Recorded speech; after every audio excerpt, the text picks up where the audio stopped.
বন্ধুরা, আজকে আমি নিয়ে চলে এসেছি দেখো কাঁকড়ার একটা রেসিপি। তো কাঁকড়াগুলো আমি প্রথমে কিভাবে কাটবো আমি বুঝে উঠতে পারছিলাম না, ভয়ও করছিল।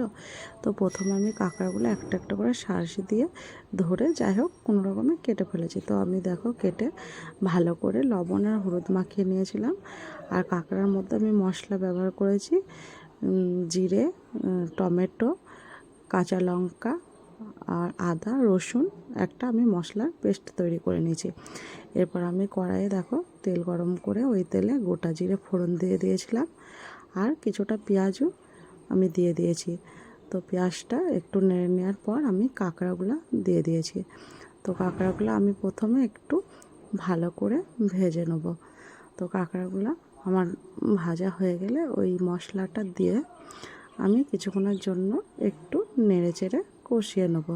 তো এর মাঝে আমি একটু লবণ আর হলুদও দিয়ে দিয়েছি আর কয়েকটা কাঁচা লঙ্কাও দিয়ে দিলাম। তো মশলাটা দেখো আমার প্রায় মনে হচ্ছে কষানো হয়ে গেছে।